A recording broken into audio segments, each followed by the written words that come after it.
Okay, you're back with us, and I was leaving a hanging question for our computer savvy Toti Casiño here.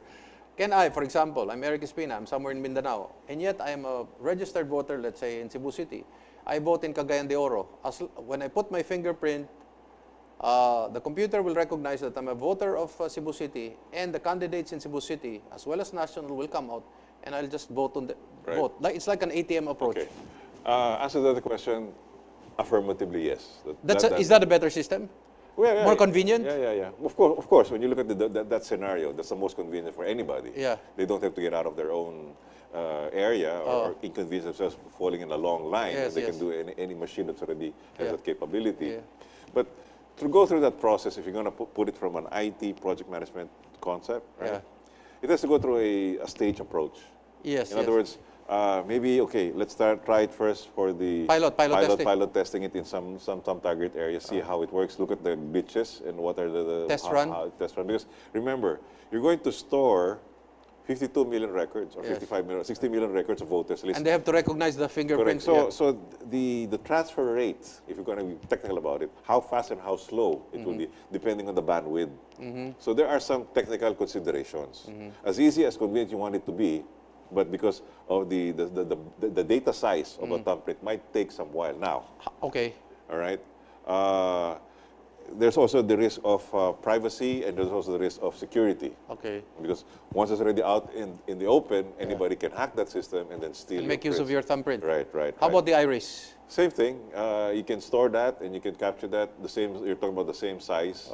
And although the thumbprint can be replicated, the iris cannot. Okay. Because otherwise you have to blind somebody. Yeah. But the thumbprint, you can replicate that. They can do that already. So even though it's another person using your own thumbprint, the system can determine that. But the iris is more accurate. Okay. But then again, you're talking about decades ahead of time. Okay. And for that but it's going to happen eventually in the future. And for us to see that happening, the infrastructure should also be built by now. Has to be there, yes, yeah. There's another technology that's coming into the offering is blockchain. I think you've heard of blockchain, that. Yes. Crypto, where you go peer-to-peer networking. Because this way, in terms of, it uses cryptology. Okay. Right? In terms of security, it's more secure than the internet. Because if you hack one system, it has a backup somewhere else and it can verify, et cetera, et cetera. That's how it's structured. And it's rather a 4-year-old technology. It was only launched only 2014, it's 2018, so it's still at its infancy, although the first paper that was 2009, but it became commercialized in 2014. But nonetheless, it's still a 9-year-old technology. They say it's young, but in the way technology advances, the hardware is getting faster. The operating system is getting. The cycle is moving faster. Yeah. Eventually, it's going to get there.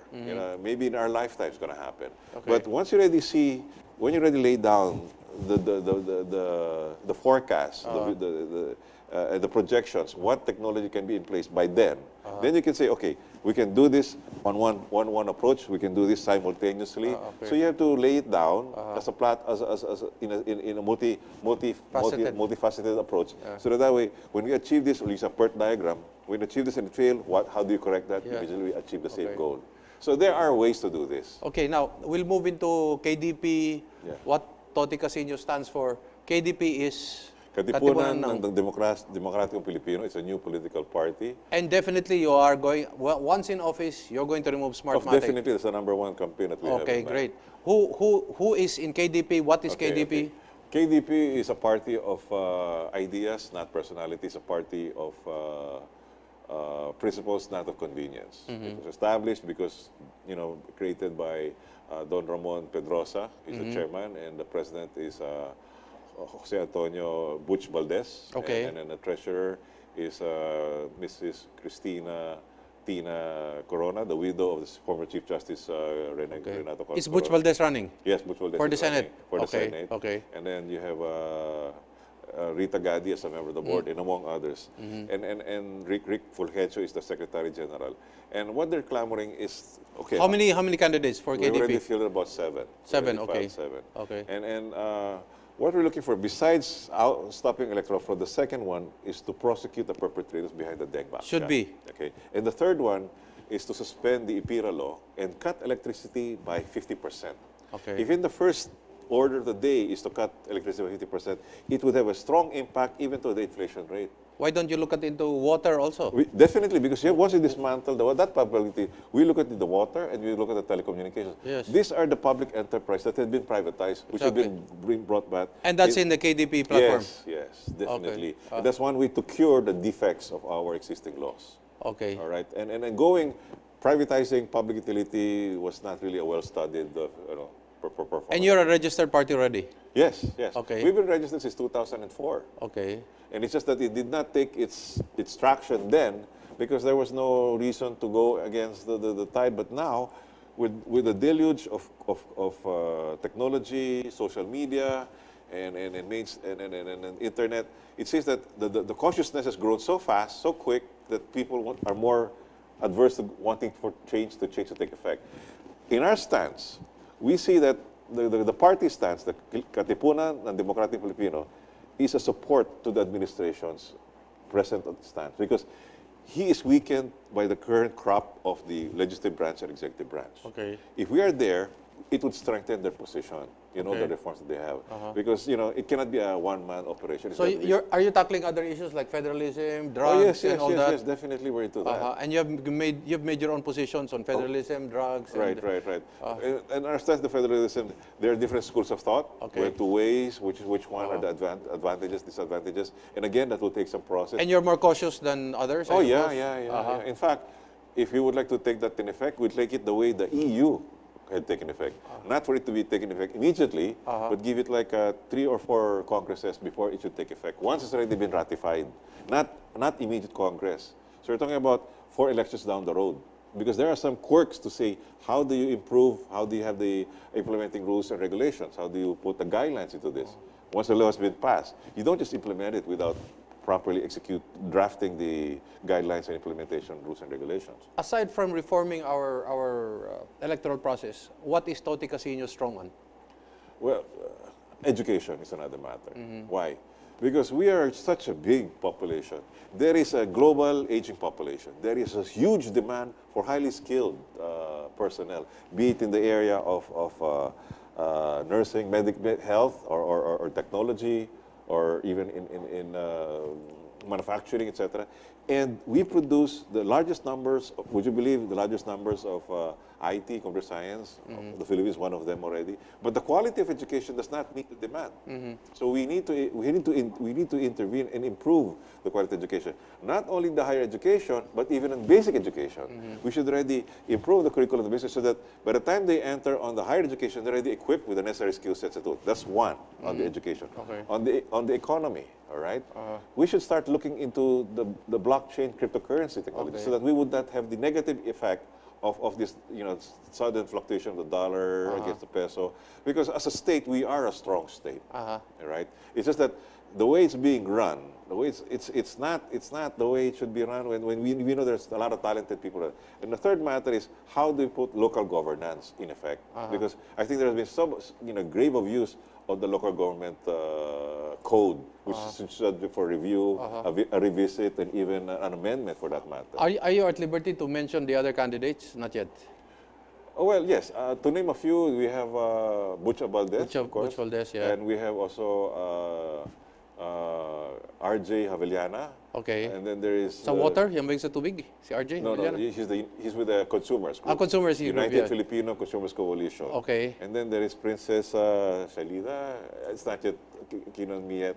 He's definitely running. Definitely running. Maybe we can guess her also. And then there are a couple more that are from the area of medicine, in the line of health. Princess Salina, if I'm just mimicking you. Yeah.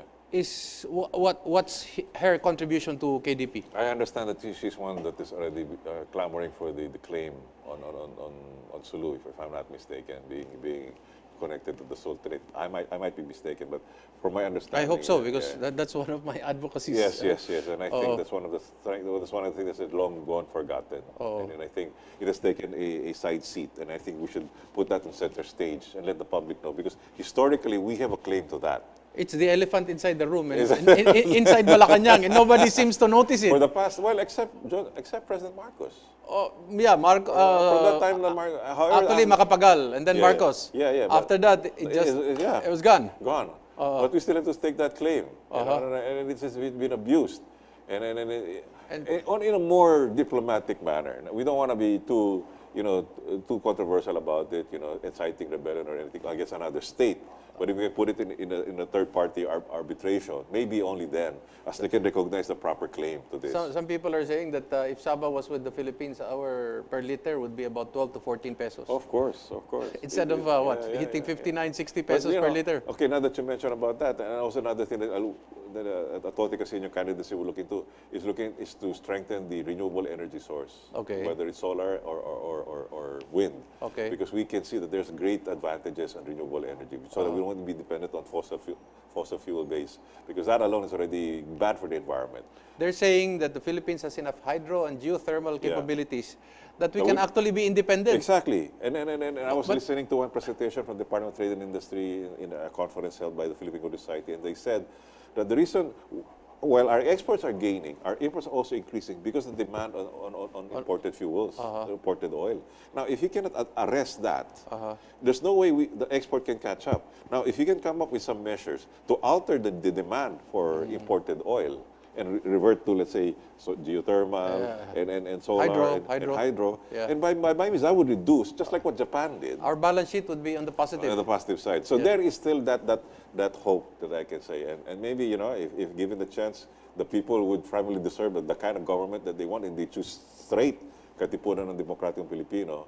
By all means, we'll make sure that these things will happen. And we're not going to be sitting doing nothing, glamorizing ourselves in a position. We'll be holding conferences and consultations to the entire constituents on a regular basis, either physically or by Skype or by the internet. We're going to maximize the use of technology here, which a lot of our sitting legislators have practically only ignored. on those points already, Toti, you have the removal of Smartmatic. A lot of people will vote for you. Reducing electricity by 50%. Reducing electricity, and more importantly, it's criminal that we have hydro capability, we have geothermal, and government doesn't want to capitalize on this because it's going to affect the oligarchs, the elites, right, and their profits, no? Exactly. And so they want to monetize their based on fossil fuel, no? These are not really revolutionary ideas. This has been there for It's just doing the right thing. It's just doing the right thing. We just need some people to do the right thing, given the opportunity, maybe it's a tall order, We don't have the popularity like the other candidates have. We don't have the kind of money, we don't have the money to pay the mainstream media. But by all means, we're not going to be stopping this. But I've always asked this, I wrote about this in my column, Toti. The greater challenge for this coming election is, can we make the campaign period and the elections cheaper? Oh, yeah. It should become cheaper rather than more expensive, because they're talking about 30-seconder spots, prime time. Yeah. 1 million to 400,000, 30-seconder. It's crazy. Exactly. And then you don't have to be a moneyed politician to win a seat. I mean, that's discriminatory. That's anti-Filipino, for Christ's sake. Toti, I'll give you the last few seconds to please address the public. Sa atong mga kababayan, for a fellow countrymen, if you feel that time is of the essence to make a change. This is the 2019th year coming on there. That's the end of the second decade. We're going to be entering the third decade on this millennium, and we're still living the 20th century. It's high time we change the face of Congress. It's high time we change the face of the Senate. It's high time we change the face, even in your own local district, be it in the provinces or even in the local municipalities. Choose an alternative party. Do not choose the present parties, which are a crop of, and have a deluge of supporters, and only then we can make a change for ourselves for the benefit of the future generation.